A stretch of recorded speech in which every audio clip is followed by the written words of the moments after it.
ಒಂದೇ ಒಂದು ಭಾರತೀಯ ರಾಜ್ಯ ಇಡೀ ವಿಶ್ವದ ಇನ್ನೋವೇಷನ್ ಕೇಂದ್ರ ಆಗಿದ್ದು ಹೇಗೆ? ಬನ್ನಿ ನೋಡೋಣ.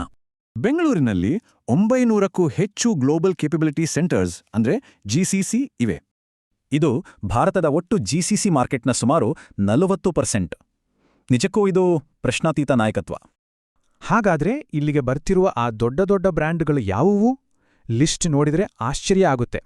ಈ ಸ್ಲೈಡ್ನಲ್ಲಿರೋ ಕಂಪನಿಗಳನ್ನೊಮ್ಮೆ ನೋಡಿ. ಒಂದೊಂದು ಕಂಪನಿಯು ಒಂದೊಂದು ಕ್ಷೇತ್ರದ್ದು. ಅದ್ಭುತ ಅಲ್ವಾ?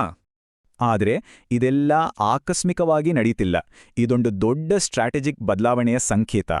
ಮೊದಲಿದ್ದ ಬ್ಯಾಕ್ ಆಫೀಸ್ ಅನ್ನೋ ಕಲ್ಪನೆ ಈಗ ಮುಗ್ದೋಗಿದೆ. ಈಗ ಬೆಂಗಳೂರು ಬೇರೆ ಲೆವೆಲ್ನಲ್ಲಿದೆ. ಇವತ್ತು ಈ ಸೆಂಟರ್ಗಳು ಇಡೀ ಜಗತ್ತಿನ ಇನ್ನೋವೇಷನ್ ಮತ್ತು ಸ್ಟ್ರಾಟಜಿಯ ಬ್ರೈನ್ ಹಬ್ಗಳಾಗಿವೆ.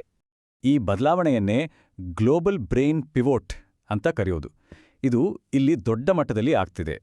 ಸರಿ, ಈ ಅಭೂತಪೂರ್ವ ಬೆಳವಣಿಗೆಗೆ ಕಾರಣ ಏನು? ಯಾಕೆ ಈ ಟ್ರೆಂಡ್ ಶುರುವಾಗಿದೆ? ಇದಕ್ಕೆ ಮುಖ್ಯವಾಗಿ 3 ಕಾರಣಗಳಿವೆ. ಅದರಲ್ಲಿ ಮೊದಲನೆಯದು ಎಐ ಮತ್ತು ಡೀಪ್ ಟೆಕ್ನಾಲಜಿಯ ಪ್ರಾಬಲ್ಯ. ಇಲ್ಲಿರೋ ಸ್ಪೆಷಲೈಸ್ಡ್ ಟೆಕ್ ಟ್ಯಾಲೆಂಟ್ ದೊಡ್ಡ ದೊಡ್ಡ ಕಂಪನಿಗಳನ್ನು ಇಲ್ಲಿಗೆ ಕೈಬೀಸಿ ಕರೆಯುತ್ತಿದೆ. ಇನ್ನೊಂದು ವಿಶೇಷ ಅಂದ್ರೆ ಇದೇ ಗ್ಲೋಬಲ್ ಮಾಡೆಲ್ ಅನ್ನ ನಮ್ಮ ದೇಶದ ದೊಡ್ಡ ಕಂಪನಿಗಳು ಅಳವಡಿಸ್ಕೊಳ್ತಿವೆ. ಇಷ್ಟೊಂದು ದೊಡ್ಡ ಮಟ್ಟದ ಬೆಳವಣಿಗೆಯನ್ನ ಸರ್ಕಾರ ಹೇಗೆ ನಿರ್ವಹಿಸ್ತಿದೆ ಅದು ಕೂಡ ತುಂಬಾ ಮುಖ್ಯ. ಸರ್ಕಾರದ ಅಧಿಕೃತ ನೀತಿ ಸ್ಪಷ್ಟವಾಗಿದೆ. ಬೆಂಗಳೂರನ್ನು ಮೀರಿ ರಾಜ್ಯದ ಬೇರೆಡೆಗೂ ಈ ಬೆಳವಣಿಗೆಯನ್ನು ಕೊಂಡೊಯ್ಯೋದು. ಈ ನಿಟ್ಟಿನಲ್ಲಿ ಸರ್ಕಾರದ ಒಂದು ಸ್ಪಷ್ಟವಾದ 3 ಹಂತದ ಯೋಜನೆ ಇದೆ. ನೋಡೋಣ ಬನ್ನಿ. ಮೈಸೂರು ಮತ್ತು ಮಂಗಳೂರಿನಂತಹ ಹೊಸ ಟೆಕ್ ಹಬ್ಗಳಲ್ಲಿ ಸ್ಯಾಟಲೈಟ್ ಆಫೀಸ್ಗಳನ್ನ ಸರ್ಕಾರ ಪ್ರೋತ್ಸಾಹಿಸ್ತಿದೆ.